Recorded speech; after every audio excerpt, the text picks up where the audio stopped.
और दोस्तों जय हिंद। आप सभी का वेलकम है आपके प्रीतम आर्ट्स एकेडमी में। और जैसा कि आप देख रहे हो कि आज का जो सेशन हम लोग कर रहे हैं वो क्लास 10 की जो एनसीईआरटी की जो बुक है हिस्ट्री की, उसका जो फर्स्ट चैप्टर हम लोग उस पर बात करेंगे। तो आप देख सकते हो जो हमारा चैप्टर आज क्या है, यूरोप में राष्ट्रवाद का उदय।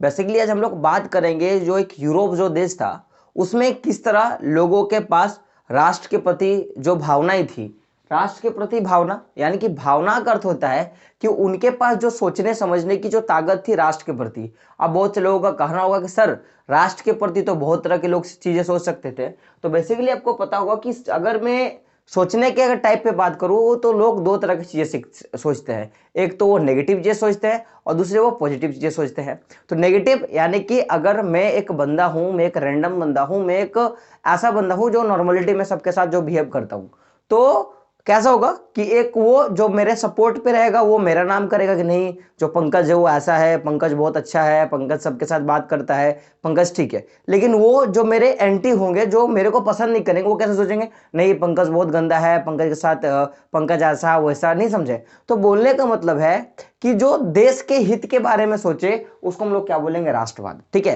यानी कि जो देश के हित के बारे में जितने लोग सोचने वाले लोग थे उनको क्या बोलेंगे हम, राष्ट्रवाद। और आप एक ध्यान लगा कि आप चीज को देखना कि पूरे चैप्टर में, हिस्ट्री चैप्टर में जहां भी आपको वाद नजर आएगा, वाद यानी कि उसके साथ जो जुड़ा हुआ वर्ड रहेगा वो उस पर ज्यादा प्रभाव करेगा, यानी कि राष्ट्रवाद। तो राष्ट्र के बारे में सोचने वाले लोगों को क्या बोलेंगे, राष्ट्रवादी लोग बोलेंगे। बात क्लियर है। तो आज हम लोग चैप्टर को शुरू करते हैं, राष्ट्रवाद क्या है। तो राष्ट्रवाद को जैसे आप चैप्टर को स्टार्टिंग करोगे तो चैप्टर जैसे स्टार्ट होगा तो पहले आपको एक फिगर देखने को मिलेगा जो आपके पूरे स्क्रीन पे आया होगा। तो वो फिगर जो है, देख सकते हो फिगर को। तो जो फिगर है वो फिगर के बारे में बता दूं, ये एक चित्र है जिसको एक आदमी था जिसका नाम था फ्रेडरिक सरियो, उसने उसको डिजाइन किया था, छापा गया था। बात क्लियर है। तो फ्रेडरिक जो सरियो था उन्होंने इस फिगर को 1848 में, कितना में, 1838 48 में उन्होंने इस फिगर को छापा था। और इस फिगर की जो खासियत बात क्या थी कि इसके साथ और चार जो था वो फिगर छापा गया था, यानी एक सीरीज था, एक श्रृंखला थी चित्रों का जो फ्रेडरिक सरियो ने बनाया था। और उन जो चित्र, वो जो चारों चित्र थे, उन चारों चित्रों को फ्रेडरिक ने सपनों का एक संसार कहा गया था। बात क्लियर है। मैंने क्या बोला कि जो आपने फिगर देखा वो फिगर फिर से लगा देते हैं, जो फिगर था वैसे ही चार और फिगर, मतलब उसी आधार पे और चार फिगर को फ्रेडरिक सरियो ने चित्रित किया था। और उन चारों का नाम फ्रेडरिक ने क्या दिया था, सपनों की एक संसार। बात क्लियर है। तो फ्रेडरिक सरियो ने अपने पूरे लाइफ टाइम में बहुत सारे फिगर छापे होंगे, लेकिन फ्रांसीस यूरोप में जो राष्ट्रवाद हुआ था वहां पे फ्रेडरिक ने टोटल चार चित्रों का एक श्रृंखला में बोलूं या एक सीरीज में बोलूं उन्होंने छापा, कितना में, 1848 में। और उन चारों चित्रों का जो नाम दिया गया था उनको दिया गया था सपनों का एक संसार। ठीक है। और इसमें जितने भी सारे वर्ड का उन्होंने उस चित्र को एक्सप्लेन करने के लिए या उस चित्र को समझाने के लिए जितने भी सारे वर्ड का उपयोग किए थे, वो सारे वर्ड जनतंत्र और सामाजिक गणतंत्र जैसे जो शब्द होते हैं, जो मोटिवेटेड शब्द होते हैं, उनका उपयोग फ्रेडरिक सरियो ने अपने चित्र पे किया था। कौन सा वर्ड, तो जनतंत्र और सामाजिक गणतंत्र जैसे शब्द का उन्होंने प्रयोग किया था। अब बोलोगे सर जनतंत्र क्या होता है। देखो, तो जन माने होते हैं लोग और तंत्र माने सिस्टम, यानी कि लोगों का एक सिस्टम। क्या मैंने बात किया, जनतंत्र, जन माने लोग और तंत्र माने सिस्टम, तो लोगों का एक सिस्टम। और साथ में क्या बोला कि सामाजिक गणतंत्र, गणतंत्र यानी कि मैं बोल सकता हूं स्वतंत्रता, यानी कि लोगों को फ्रीडम जो मिली उसको हम लोग गणतंत्र बोलते हैं ना। तो जो जो वहां के लोग हैं और लोगों का जो सिस्टम बनेगा, जो एक समाज बनेगा, वो समाज का लोग किस तरह से फ्रीडम के रूप में उपयोग करते हैं, उन्हीं सारे बातों को फ्रेडरिक सरियो ने 1848 की जो अपनी फिगर जो थी उसमें उन्होंने समझाया था। बात क्लियर है यहां तक। अब देखोगे कि फ्रेडरिक सरियो का जो फिगर आपने देखा, उस फिगर में एक सबसे खासियत बात क्या थी कि उस फिगर में जो अमेरिका और जो यूरोप के लोग हैं, मैं कहां का बात कर रहा हूं, अमेरिका और जो यूरोप के लोग हैं वो आपको दिखाई देंगे। बात क्लियर है।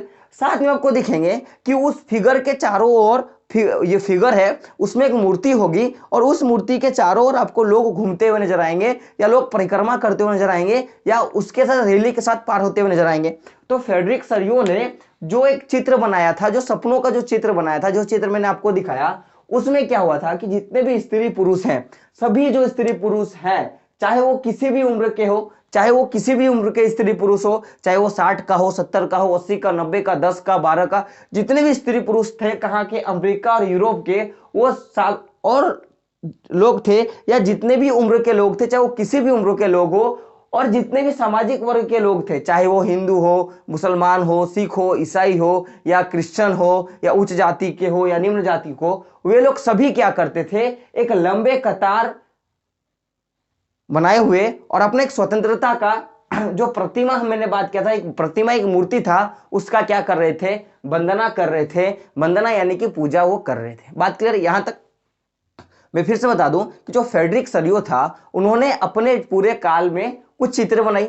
उन चित्रों में से एक कुछ चित्रों का श्रृंखला था जिनका नाम क्या रखा गया, सपनों का एक संसार। और यह फिगर कब बनाया गया था, फ्रेडरिक सरियो ने 1848 में। बात क्लियर है? और इस फिगर का एक जो श्रृंखलाएं थी, उनका नाम था सपनों का संसार। और जब वो फिगर को समझाने के लिए, एक्सप्लेन करने के लिए लोगों को पास गए, तो एक्सप्लेन करने के लिए कुछ शब्दों का प्रयोग किया था फ्रेडरिक सरियो ने। और वो शब्द क्या क्या था, जनतंत्र और सामाजिक गणतंत्र जैसे कुछ कुछ वर्ड का सरियों ने क्या किया था, इस्तेमाल किया था, प्रयोग किया था, यूज किया था लोगों को समझाने के लिए, अपने फिगर का एक्सप्लेन करने के लिए। बात क्लियर है?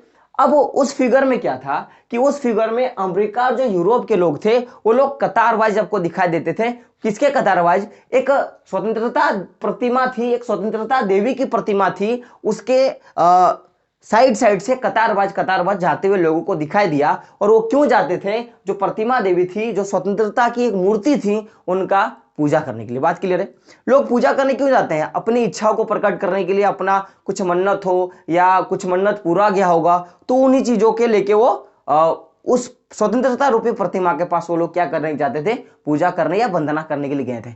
यहां तक बात क्लियर है? अब आप बोलोगे कि सर जो प्रतिमा थी वो क्या थी, स्त्री की थी, पुरुष की थी, किसकी थी? तो मैं बात करूं, जो जो प्रतिमा थी, जो एक मूर्ति था, वो एक्चुअली बेसिकली वो एक औरत की थी, यानी कि एक औरत के रूप में गढ़ा हुआ प्रतिमा था।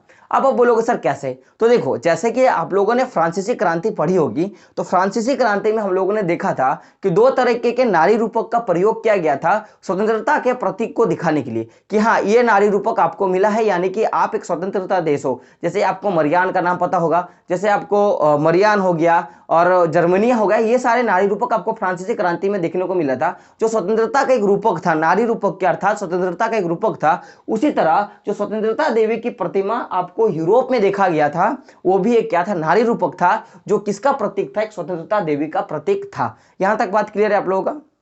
देखोगे कि अगर सर वो जो फिगर में वो प्रतिमा क्या है, तो ऐसे आपको मैं आपको स्क्रीन रिकॉर्डिंग के थ्रू से वो भी बता दूंगा, लेकिन आप देख सकते हो कि जो स्वतंत्रता की प्रतिमा थी वो क्या थे, वो एक एक हाथ में ज्ञान उदय की एक मशाल लिए हुए खड़े हैं, और साथ में जो दूसरी हाथ है उसमें मनुष्यों का जो अधिकार, जो घोषणा पत्र है, उसको वो लिए हुए है। ठीक है? अब वो जो स्वतंत्रता रूपी जो प्रतिमा थी, उसका दो हाथ था। दो हाथ में, एक हाथ में वो ज्ञान उदय वाला मशाल लिए हुए था, और एक हाथ में जो जो पुरुषों को, महिलाओं को, या जो लोगों को जितने भी अधिकार दिए गए थे, अधिकार यानी कि नहीं बोल सकते जैसे कि आपको ये करना है, आपको ये कर सकते हो, आपके लिए ये है, ये है, तो वो सारी जो पत्र, जो घोषणा पत्र थी, वो सारे उस मूर्ति के साथ उनके जो दूसरा हाथ था उसमें वो था। बात है, वो प्रतिमा के जो सामने वाला जो एरिया दिख रहे हो, उस सामने वाले एरिया में जो निरंकुश जो शासन था, जो निरंकुश शासन था, उस शासन के जितने भी ब्रांचेस थे या जितने भी संस्थान थे, उनका क्या आपको देखने को मिलेगा, ध्वस्त अवशेष बिखरा हुआ देखने को मिलेगा। यानी कि बोलने का मतलब है कि जो निरंकुश शासन था जो निरंकुश शासन था, उस शासन का जो जितने भी ब्रांचेस था या फिर जितना भी ज्यादा संस्थाएं थी, उन संस्थाओं का आपको क्या देखने को मिलेगा, ध्वस्त देखने को मिलेगा। अब आपके पास क्वेश्चन आया होगा कि सर ये निरंकुश क्या है, या निरंकुश किसको बोलेंगे? तो आप यहां पे देख सकते हो, मैंने निरंकुश का अर्थ लिखा है कि ऐसी सरकार, यहां पे सरकार है, कि ऐसी सरकार या शासन व्यवस्था, ऐसी सरकार या शासन व्यवस्था जिसकी सत्ता पर किसी प्रकार का कोई अंकुश नहीं होता है, उसको क्या बोलेंगे हम लोग, निरंकुश शासन बोलेंगे। अब सर यहाँ पे एक वर्ड आता है अंकुश। क्या आ रहा है? अंकुश। ये अंकुश क्या होता है? तो जैसे एक घोड़ा होता है, तो अगर वो घोड़ा जंगली होता है, जो अभी अभी जंगल से लाया गया हो, तो उस घोड़े की प्रवृत्ति कैसी होगी? वो ज्यादा थोड़ा मैं बोल सकता हूं कि जैसे मारने पीटने वाला इंसान जैसा होगा। अगर एक कोई शिक्षित इंसान और एक ऐसा इंसान जो बिना पढ़ा लिखा इंसान हो, यानी कि गवार वाला इंसान हो, दोनों में फर्क क्या होगा? पढ़े हुए इंसान के पास ये लिहाज होगा कि लोगों से कैसे बात किया जाए, उसके पास पता होगा कि मैं अगर ये काम कर रहा हूं तो उससे मेरे को या मेरे समाज को क्या इफेक्ट पड़ेगा। बात क्लियर है? लेकिन ऐसा इंसान जो गवार टाइप का है, उसको तो पता नहीं होगा कि कैसे बात किया जाए या कैसे व्यवहार किया जाए, उसके पास मैनर नाम का कोई चीज नहीं होगा। तो अगर कोई इंसान जो पढ़ा लिखा होगा, उसके पास मैनर होगा कि कैसे मेरे को उससे बात करनी है, कैसे मैं उससे बात करूंगा, कैसे मैं चीजों को कर सकता हूं। तो अगर निरंकुश शासन में अगर थोड़ा लगाम लग जाए, एक बेलगाम घोड़ा जो बहुत उछलेगा कूदेगा, और एक ऐसा घोड़ा जिसमें एक लगाम लग जाए, तो वो क्या होगा? आपके कंट्रोल में रहेगा। यानी कि कंट्रोल में रहने से क्या होगा कि आप उसको जब चाहे, तो आप जैसे बोलोगे कि वो दौड़ो तो वो दौड़ेगा, आप बोलोगे कि स्पीड करो तो स्पीड होगा। तो यानी कि बोलने का मतलब है कि जो सरकार होगी, अगर उस पे किसी का अंकुश होगा, शासन व्यवस्था पे एक अंकुश होगा, तो जाहिर सी बात है कि वो घोड़ा कैसा होगा? लगाम वाला घोड़ा होगा। यानी कि आपके हिसाब से दौड़ेगा, आपके हिसाब से रुकेगा और आपके हिसाब से सारा काम करेगा। तो किसी भी शासन व्यवस्था में अगर वो अंकुश वाली शासन व्यवस्था होगी, तो उससे फायदा क्या होगा कि उससे जो जनता होगी उसको ज्यादा प्रॉफिट मिलेगा। क्यों? क्योंकि देखो, हमारी जो सरकार है वो संवैधानिक सरकार है। यहाँ पे जितनी भी सारी चीजें होती हैं वो संविधान के अनुरूप होता है। यानी कि सरकार को चलाने के लिए एक कानून का जो किताब, जो संविधान बनाया गया है, उस किताब से अगर वो हटके कोई काम करता है, तो उससे हमको पता चलता है कि वो अपना दायरा, यानी कि जो उसकी बाउंड्री है अपने देश को चलाने का, उससे वो क्या कर रहा है? ओवरलैप कर रहा है, बाहर जा रहा है। तो हम लोग एक काम कर सकते हैं, क्या कर सकते हैं कि उसको पकड़ सकते हैं। क्यों? क्योंकि वहां पे सारे नियम और कानून दिए गए हैं कि आपको इस क्षेत्र में किस पे कितना कानून बना सकते हो, किस पे क्या कानून लगा सकते हो, किस पे क्या कर सकते हो। नहीं तो अंग्रेज जब हमारे इंडिया आई थी, तो उनका शासन व्यवस्था कैसा था? बिना अंकुश वाला शासन व्यवस्था था। यानी कि बोलने का मतलब है कि वो कभी भी किसी को गोली मार देते थे, कभी भी किसी को गाली दे देते थे, कभी भी किसी को पकड़ के जेल में डाल दे। तो ये कैसी सरकार थी? निरंकुश सरकार थी। तो जो आप देख रहे हो, जो प्रतिमा थी, उस प्रतिमा के जो सामने का जो एरिया आप देख रहे हो, वहां पे जो निरंकुश शासन था, यानी कि ऐसा शासन व्यवस्था जिसपे किसी का अंकुश नहीं है, वो उस शासन व्यवस्था का क्या था? ध्वंस आपको पड़ा हुआ मिलेगा। और ये जो निरंकुश शासन व्यवस्था है, आपको ज्यादा उत्तर कोरिया का जो तानाशाह है, वहां पे आपको ज्यादातर वो देखने को मिलेगा। और शायद में देखोगे इस जो ये जो आप बोलोगे सर कि आप बताओ मेरे को, जो निरंकुश सरकार है वो आपको ज्यादातर किस टाइप के सरकार में देखने को मिलेगा? तो जो राजशाही सरकारें होती थी, यानी कि राजा का बेटा राजा बनेगा, राजा जहां पे शासन व्यवस्था करेंगे, वहां पे आपको क्या देखने को मिलेगा? ज्यादातर आपको यही सरकार देखने को मिलेगा। क्या सरकार? निरंकुश सरकार आपको देखने को मिलेगा। अब आप बोलोगे सर बताइए, निरंकुश जो सरकार है इसमें आपको और क्या क्या देख सकते हो? तो यहाँ पे जितना भी आप चीज तो देखोगे, ये आपको अत्यधिक क्या मिलेगा? केंद्रीकृत मिलेगा। केंद्रीकृत मतलब अभी देखो, हमारा जो पूरा इंडिया का जो कानून व्यवस्था है उसका एक केंद्र है, जिसको हम लोग क्या बोलते हैं? संविधान सभा, लोकसभा। तो उसी तरह उसका भी एक केंद्र हुआ करता था। यानी कि मैं बोल सकता हूं कि एक राजधानी हुआ करती थी। जैसे आप विजयनगर साम्राज्य देखोगे, जैसे आप मुगल का दरबार देखोगे, दिल्ली में उनकी केंद्र हुआ करती थी। तो उसी तरह जो राजशाही सरकार होता है, उनका एक केंद्र होता है जहां से वो अपना क्या होता है? कानून व्यवस्था चलाते हैं। बात क्लियर है? साथ में आप देखोगे कि ये जो व्यवस्था होती है, ज्यादातर ये कैसा होगा? सैन्य बल आधारित होगा। यानी कि यहाँ पे जितना भी कमांडिंग चीजें होंगी, जो भी कुछ घटनाएं घटेंगी, यहाँ पे कौन करेगा? वहां का जो। और साथ में आप ये भी देखोगे कि निरंकुश जो सरकार होती थी, उस सरकार में चीज आपको देखने को मिलेगा कि यहाँ पे कभी भी आपको लोगों की सेवा के बारे में चीजें देखने को नहीं मिलेगी। यहाँ पे जितने भी चीजें देखने को मिलेंगी, वो सारी दमनकारी प्रभाव के लोग देखने को मिलेंगे। यानी कि मारना, काटना, लोगों को जेल में डालना, यही सारा स्वभाव आपको देखने को मिलेगा। जैसे अगर क्लास 9 में आपने पढ़ा होगा हिटलर के बारे में, तो हिटलर ने लोगों को मरवा दिया था। वहां पे मरवाने के लिए बहुत सारे फंड थे, जैसे जहरीले गैस का पाइप था, उसके बाद एक जगह बनाया गया था, बाउंड्री से घेर दिया गया था, वहां पे रहो सड़ो मरो। तो ऐसे सारे चीजें प्रवृत्ति आपको देखने को मिलेगा।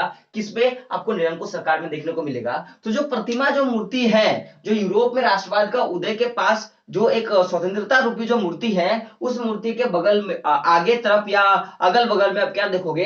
जो निरंकुश सरकार थी, उस सरकार का आपको क्या देखने को मिलेगा? ध्वस्त आपको देखने को मिलेगा। यानी कि उनका टुकड़ा टुकड़ा किया हुआ, उनका फटा हुआ, उनका क्या मैं बोल सकता हूं, जैसे कि एक कपड़ा है, उस कपड़ा को जला दिया गया तो उसका राख बचता है ना, तो वो सारे राखें आपको क्या उस मूर्ति के पास आपको देखने को मिलेगी। बात क्लियर है? और उससे पहले बता दूं कि यार चैनल को सब्सक्राइब नहीं किया तो सब्सक्राइब कर दें, और लाइक का बटन उसको भी जरूर प्रेस कर दें, ताकि मेरे को पता पता चले कि आप मेरे वीडियो को पसंद कर रहे हो या नहीं कर रहे हो। तो आप देखोगे साथ में कि अब यही जो फ्रेडरिक सरियू है, उसने एक मैं बोल सकता हूं कि एक संसार बनाया।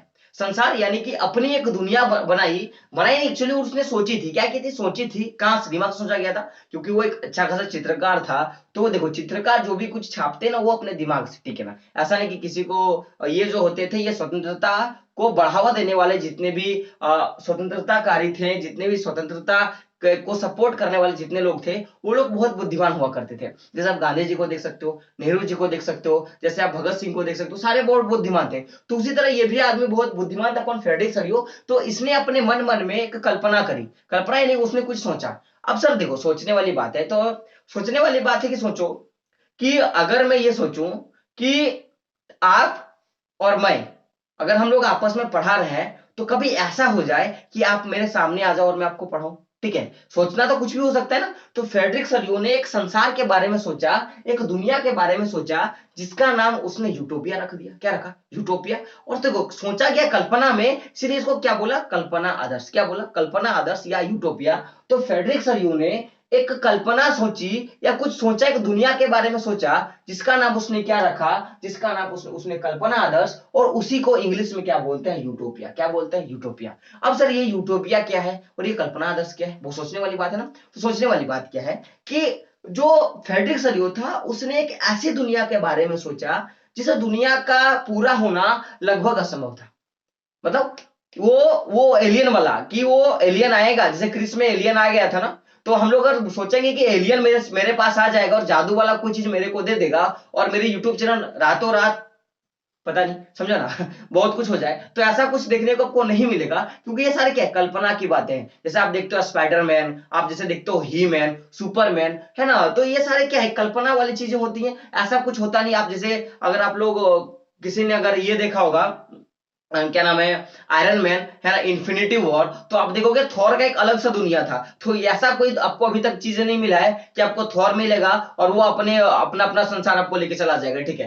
तो जो जो हमारा जो फ्रेडरिक सरियो था, उसने एक दुनिया के बारे में कल्पना करी और उस दुनिया का नाम उसने क्या रख दिया, कल्पना आदर्श, क्योंकि सोची गई दुनिया क्या है, कल्पना आदर्श, और इसी का नाम क्या दिया गया, यूटोपिया। अब सर ये जो सपना था, ये जो समाज, ये जो दुनिया था, इसने क्या सोचा। सर देखो इसने एक ऐसा संसार के बारे में सोचा, इतना वो आदर्श था। आदर्श यानी कि अच्छा, नहीं बोलते हैं कि वो टीचर ना बहुत आदर्श वाले टीचर है, यानी कि वो बहुत अच्छा टीचर है। तो फ्रेडरिक सरियो ने जिस जिस समाज की कल्पना की थी, जिस दुनिया की कल्पना की थी, वो इतना आदर्श था, इतना अच्छा था कि उसका साकार होना, यानी कि होना एकदम, क्या बोल सकते हैं हम लोग, वो असंभव था, यानी कि वो हो ही नहीं सकता था। वो दुनिया कैसा था, ऐसा दुनिया था जो हो ही नहीं सकता था, ऐसा फ्रेडरिक सरियो ने सोच दिया, और उसी का नाम फ्रेडरिक सरियो ने क्या दिया दिया, यूटोपिया या कल्पना आदर्श। बात क्लियर, यहां तक बात क्लियर है। बात क्लियर है तो एक लाइक जरूर कर दो दोस्तों, ठीक है। अब आप देखोगे कि सर, अब बताओ कि कल्पना आदर्श में क्या था, या उसने उस कल्पना आदर्श में क्या चीजें सोची। तो उस कल्पना आदर्श में जो जो फ्रेडरिक सरियो था उसने क्या सोचा कि जो जो एक राष्ट्र होगा, जो एक राष्ट्र होगा, उस राष्ट्र के जो अलग अलग तरह के जो लोग होंगे, जो अलग अलग तरह के जो लोग होंगे, उन लोगों को मैं क्या करूंगा, एक जगह मिलाऊंगा। क्या करूंगा, एक जगह मिलाऊंगा, और उसी समाज में, जिस जिस समाज को मैंने सोचा है, उस समाज में मैं लोगों को इकट्ठा करूंगा। तो फ्रेडरिक सरियो ने क्या किया कि जो दुनिया के जो अलग अलग जो राष्ट्रों के लोग थे, कैसे लोग, अलग अलग समूहों के, अलग अलग वर्गों के जो लोग थे, जो बटे हुए थे अलग अलग राज्यों में, और जो बटे हुए थे, जिनको हम कैसे पहचान सकते हैं, जिनको हम लोग पहचान सकते हैं उनके कपड़ों से, और उनके राष्ट्र पहचान से, राष्ट्र पोशाक के द्वारा उनको पहचान सकते हैं। उसको फ्रेडरिक सरियो ने अपने कलाकारी से, अपनी चित्रकारी से, अपनी सोच से उनको क्या किया, उनको एक जगह बांधने का क्या किया, वो प्रयास किया। किसने, यूटोपिया के अंतर्गत फ्रेडरिक सरियो ने उसको बांधने का प्रयास किया। बात क्लियर, यहां तक बात क्लियर है। चलो आगे देखो। अब सर अब क्वेश्चन आता है कि आप मेरे को बताओ कि आखिर फ्रेडरिक सरियो ने किन किन लोगों को बोलोगे। सर मेरे को ये बताओ कि फ्रेडरिक सरियो ने तो लोगों को एक जगह बांधने का तो प्रयास किया चित्र में कल्पना आदर्श के थ्रू। तो सर आप मेरे को ये बताओ कि आखिर कौन सा ऐसा राज्य है या कौन सा ऐसा राष्ट्र है जिनको जिनको जो फ्रेडरिक सरियो है उसने बांधने का प्रयास किया। तो सोचने वाली बात है। अगर आप एक चीज देखना चाहते हो तो जैसे कि आप देखोगे कि कोई ऐसे अगर ये मेरा यूरोप है, मान लेते हैं मोटा मोटे की यूरोप है, तो यूरोप अगर ये है और यूरोप के जो अगल बगल का जो राष्ट्र था वो तो आपस में क्या था, बटा हुआ था। आपस में क्या था, ये बटा हुआ था ऐसे ऐसे करके, या यूरोप के अंदर के जो राष्ट्र है वैसे करके बटे हुए थे।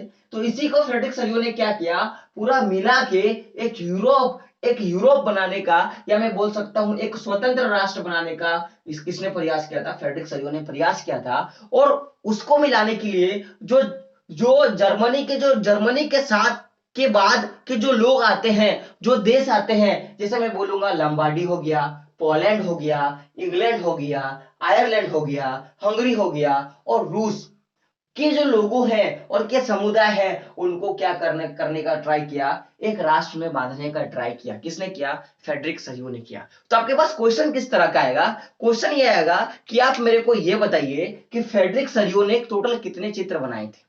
तो टोटल आपको कितना आपके बुक में दिखेंगे, 4 चित्र। जो 4 चित्रों का क्या था, एक श्रृंखला था, एक सीरीज था, जिनका क्या नाम दिया गया था, सपनों की नगरी। बात क्लियर है। अब उस सपनों की नगरी में जिन वर्डों का उपयोग किया गया था वो वर्ड क्या क्या थे, जनतंत्र और सामाजिक गणतंत्र जैसे शब्द का प्रयोग किया था उस पूरे फिगर को फ्रेडरिक सरियो ने समझाने के लिए। पूछता है कि फ्रेडरिक सरियो ने सपनों की नगरी का जो एक चित्र है उसको कब रचा था, तो हम लोग कब बोलेंगे, 1848 में। बात क्लियर है। अब वो बोलेगा क्या बताइए फ्रेडरिक सरियो का जो चित्र था उसमें कौन कैसे कैसे लोगों को शामिल किया गया था। तो हमको क्या बोलना है, उनमें सभी जो स्त्री पुरुष हो, चाहे वो सभी उम्र के लोग हो और कोई भी सामाजिक वर्ग के लोग हो, सबको फ्रेडरिक सरियो ने अपने चित्र में बांधने का काम किया था। और कौन से राष्ट्रों को, तो हम लोग को क्या बताना है कि वहां पे उन्होंने अमेरिका और यूरोप के लोगों को क्या किया था, दिखाया गया था अपने फिगर में। साथ में पूछेगा कि अच्छा बताइए एक स्वतंत्रता रूपी प्रतिमा थी तो उस प्रतिमा को कैसे पहचानेंगे। तो पहचान कैसे सकते हैं कि उसमें जो मूर्ति थी या जो प्रतिमा था उसके एक हाथ में क्या था, ज्ञान उदय का मसाल था, और साथ में दूसरी हाथ में आपको क्या देखने को मिलेगा, आपको मनुष्यों का जो अधिकार का जो घोषणा पत्र है वो आपको उसके हाथ में देखने को मिलेगा। यहां तक बात क्लियर है। साथ में अगर कोई क्वेश्चन पूछ दे कि कल्पना आदर्श क्या है तो हम लोग क्या बोलेंगे, और ये क्वेश्चन ना बहुत वीवीआई क्वेश्चन है, आप लोग जो जो नोट्स कर रहे हो कर लो, ये बहुत इंपॉर्टेंट क्वेश्चन है। ये क्वेश्चन एग्जाम में हर बार का पूछा गया क्वेश्चन है कि यूटोपिया क्या है, कल्पना आदर्श क्या है। तो आप लोग क्या बोलोगे कि एक ऐसा समाज की कल्पना जो इतना आदर्श है, इतना अच्छा है कि जिसका साकार होना लगभग असंभव है, उसी को हम लोग क्या बोलते हैं, कल्पना आदर्श। पूछा अगर आपके दिमाग में ये बात आएगी कि कल्पना आदर्श को कैसे हम लोग समझ सकते हैं, तो ये सीधा सा बात है कि फ्रेडरिक सरियो ने क्या किया कि बाकी जो जितने भी तमाम जो राष्ट्र हैं, जैसे मैंने अभी बताया है आपको, Lambadi, Poland, England, Ireland, Hungary, जो जो यूरोप के अगल बगल के जो राष्ट्र थे उनको एक जगह एकत्रित करने का उन्होंने काम किया था। तो आई होप आपको समझ में आ गया होगा। ये जो सेशन था ये एक्चुअली फ्रेडरिक सरियो की जो यूटोपिया थी या फ्रेडरिक सरियो का जो वो 4 जो श्रृंखलाएं थी उसको मैंने समझाने का काम किया। तो आई होप आप समझ गए होंगे। लेकिन मैं बता दूं कि जितने लोग चैनल पे नए हैं, अगर आपने अभी तक चैनल को सब्सक्राइब नहीं किया तो सब्सक्राइब कर दें, और जो बेल का आइकॉन आता है उसको भी टच कर दें, ताकि जितने भी वीडियो आपके प्रीतम आर्ट्स अकादमी में डाली जाए आप वो देख सको और अच्छे से सीख सको। तो दोस्तों मिलते हैं अगले वीडियो में, तब तक के लिए जय हिंद, जय भारत, और आपका दिन शुभ हो।